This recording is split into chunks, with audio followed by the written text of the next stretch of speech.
प्रिय विद्यार्थियों, सुप्रभातम। आज हम वर्कशीट नंबर 38 का अध्ययन कर रहे हैं। ये कक्षा 10 के विद्यार्थियों के लिए है और इसमें आज हम हिंदी की आपकी कविता है कन्यादान और इसके कवि हैं ऋतुराज, उसके बारे में अध्ययन करेंगे। यहाँ पर अपना नाम लिखेंगे, यहाँ पर अपने अध्यापक का नाम लिखेंगे। कन्यादान प्रथम भाग, अर्थात आज हम इसके पहले भाग का अध्ययन कर रहे हैं। और इससे पहले हम एक कविता और है आपके सिलेबस में, अट नहीं रही है। यदि आपने वो वीडियो नहीं देखी तो आप जरूर देखिए। कन्यादान अर्थात कन्या का दान। कितना प्रामाणिक था उसका दुख, लड़की को दान में देते वक्त, जैसे वही उसकी अंतिम पूंजी हो। यहाँ पर जो कवि है ऋतुराज जी, वो बता रहे हैं कि कितना प्रामाणिक था उसका दुख। किसका दुख? अर्थात माँ का दुख। यहाँ पे माँ के दुख की बात की जा रही है कि शादी के बाद जब लड़की की विदाई का वक्त आता है, उसको विदाई करने का समय आता है, तो जो माँ का दुख था प्रामाणिक होता, स्वभाव सिद्ध था, अर्थात प्रमाणों से सिद्ध, जिसको आवश्यकता नहीं होती प्रमाण देने की। कह रहा वो अपने आप में सिद्ध होता है कि वो दुख कितना ज्यादा होता है।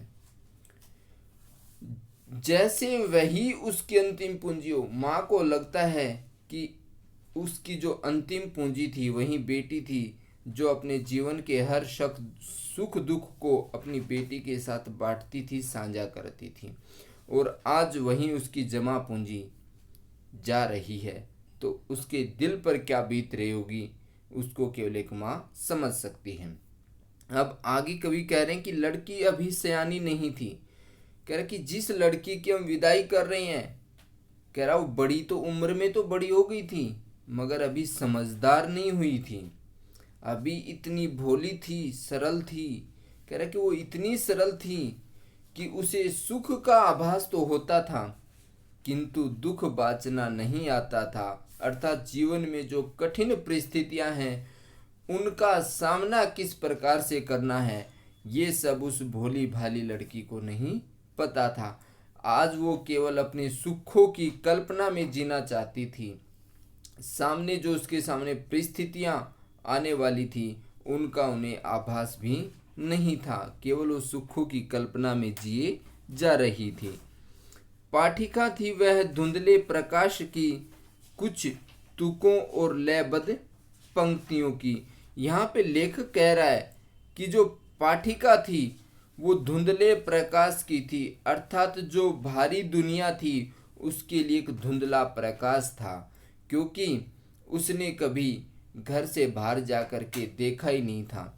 वो ठीक से इस संसार को देख ही नहीं पाई थी, बाहर की दुनिया में उसने कदम नहीं रखे थे।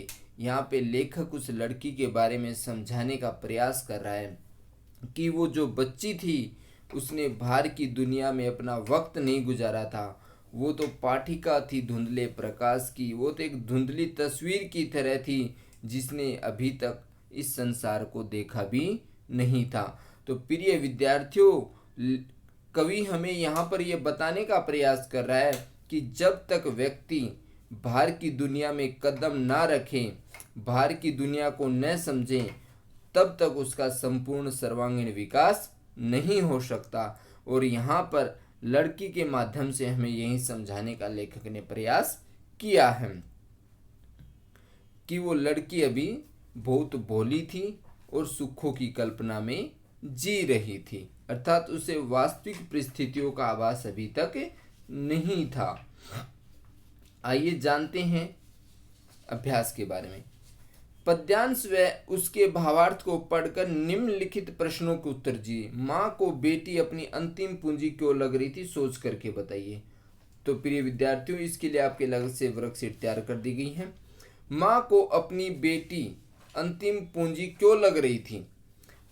माँ को अपनी बेटी अंतिम पूंजी इसलिए लग रही थी क्योंकि बेटी की शादी अर्थात कन्यादान के बाद माँ बिल्कुल अकेली रह गई थी। उसके सुख दुख को बांटने वाला कोई नहीं था, अर्थात अपने सुख दुख को साझा और अपनी निजी बातें वो अपनी बेटी के साथ किया करती थी, क्योंकि बेटी ही माँ के सबसे नज़दीक होती है, इसलिए माँ को लग रहा था कि बेटी ही उसकी अंतिम पूंजी है। प्रिय विद्यार्थियों, यदि आपने चैनल को सब्सक्राइब नहीं किया तो आप चैनल को सब्सक्राइब कर लीजिए और अपने दोस्तों को भी शेयर कर दीजिए। आपके विचार से लड़की को दुख बांचना क्यों नहीं आता होगा? लड़की को दुख बांचना इसलिए नहीं आता था क्योंकि वो बड़े लाड प्यार से घर में पाली गई थी। उसने बाहरी दुनिया के दर्शन नहीं किए थे और न ही उसने दुख और परिस्थिति का सामना किया था, इसलिए लड़की को दुख बांचना नहीं आता होगा। आपकी दृष्टि में कन्या के साथ दान की बात करना कहाँ तक उचित है? तर्क दीजिए। मेरी दृष्टि में कन्या के साथ दान की बात करना उचित नहीं है, क्योंकि जिस वस्तु का दान किया जाता है वो वस्तु वापस नहीं ली जाती और दान देने के बाद दानदाता का उस वस्तु से कोई भी संबंध नहीं रहता है। किंतु ये जो कन्यादान है ये एक पवित्र दान होता है, अर्थात जो कन्यादान करने के बाद भी कन्या का उसके माता पिता भाई परिवारजनों के साथ संबंध वैसा ही बना रहता है जैसा पहले था। तो इसलिए कन्या के साथ दान की बात करना उचित नहीं है। बाकी जो आपको अच्छा लगता है वो आप लिख सकते हैं। भाव स्पष्ट कीजिए। पाठिका थी वह धुंधले प्रकाश की, कुछ तर्कों और कुछ लयबद्ध पंक्तियों की। इन पंक्तियों का भाव यह है कि लड़की सीधे और सरल स्वभाव की थी, अर्थात वो सयानी नहीं हुई थी, अर्थात उसने संसार की केवल धुंधली तस्वीर देखी थी। वास्तविक जो स्थिति है संसार की उसका उसे आभास नहीं था। लड़की को रीति परंपरा आदर्शों और खुशी का थोड़ा अनुभव तो है, किंतु अभी भी उसे जो छल कपट है इस संसार का, शोषण है, उन सब की जानकारी नहीं है। प्रश्न 5 गतिविधि। विवाह के समय कोई माँ अपनी बेटी को क्या सीख देती है? कल्पना करके व बड़ों से चर्चा करके लिखिए। तो इसे आपको खुद करना है, कुछ उदाहरण के तौर पर हमने लिख दिया है। परिवार में सभी का सम्मान करना, सास ससुर पति देवर ननद इत्यादि का। परिवार में सबसे प्रेम भाव रखना, प्रसन्नता पूर्वक उस परिवार के साथ एडजस्टमेंट अर्थात समायोजित होकर के रहना, कभी किसी की बुराई मत करना, आपस में ईर्ष्या भाव नहीं रखना, मिलजुल करके रहना। ये सब कार्य या विवाह के समय माँ अपनी बेटी को ये सब कार्य अपनी ससुराल में जाने के बाद करने के लिए कहती है, सलाह देती है।